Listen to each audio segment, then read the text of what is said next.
Curious to know what Miss Elizabeth was doing shortly before her untimely death at the age of 42? Here are some of the other tragic details found in the former WWE star's autopsy report. Better known to fans as Miss Elizabeth, the longtime on-screen manager and real-life wife of Macho Man Randy Savage, Elizabeth Ann Hulette was a rarity among women in the pro wrestling scene during her heyday. In a business then dominated by large men with even larger personalities, Elizabeth somehow managed to stand out by being an important part of Savage's storylines. Wrestling fans of a certain age will certainly remember how Savage and Hulk Hogan fell out in kayfabe because the former suspected the latter of lusting over Elizabeth, and how later on, the Macho Man and Liz got married at the 1991 edition of SummerSlam. Savage and Elizabeth actually were married in real life long before the on-screen ceremony, though they would sadly split soon after.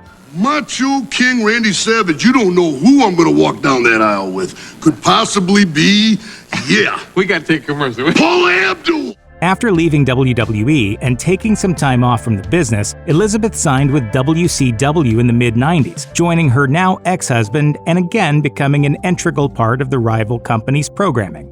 However, she would no longer be seen in a major wrestling promotion after WCW folded in 2001. And on May 1st, 2003, she was found dead at the home she shared with her boyfriend, former WWE and WCW star Lex Luger.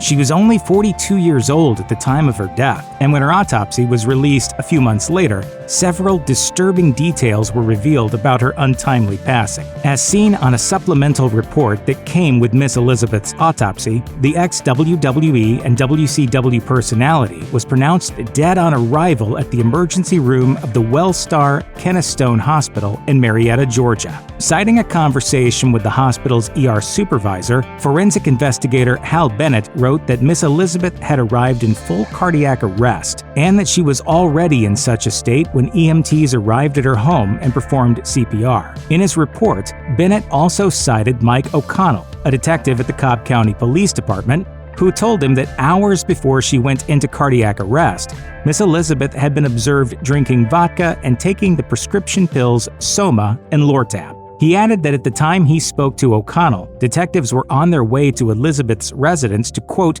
verify circumstances with her boyfriend Lex Luger. As explained by Drugs.com, Soma is a popular brand name for carisoprodol, a muscle relaxant that is primarily given to individuals dealing with pain, injuries, and other skeletal muscle conditions or symptoms.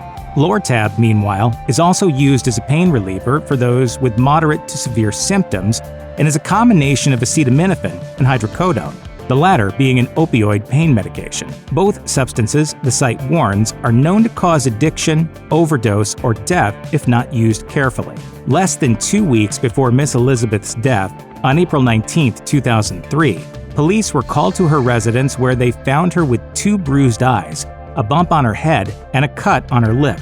Apparently, she and Luger had an argument that had turned physical, and Luger was arrested and charged with 1 count of misdemeanor battery. He was later released on bond. According to autopsy files, Elizabeth's autopsy showed signs that some of the minor injuries she suffered were still present, as she had bruising around the right eye. The supplemental report went on to add that the bruise was, quote, aged, as suggested by its color. According to the autopsy, Elizabeth also had a purple-colored bruise on the left side of her forehead, as well as a small abrasion on her upper lip, both of which appear consistent with the injuries she sustained during her alleged altercation with Luger. In the years since his girlfriend's death, Lex Luger has repeatedly denied the accusations that he was physically abusive toward Elizabeth. In one interview, he suggested that Elizabeth sustained the injuries in a freak accident while she was walking their dogs. Elsewhere, he maintained that he wouldn't even think of attacking a much smaller woman like Elizabeth because he'd be afraid of ending her life in the process. The wrestler added, "That's the stupidest, most ridiculous rumor that I could ever imagine being portrayed." If you or someone you know is dealing with domestic abuse, you can call the National Domestic Violence Hotline at 1-800-799-7233. You can also find more information, resources, and support at their website.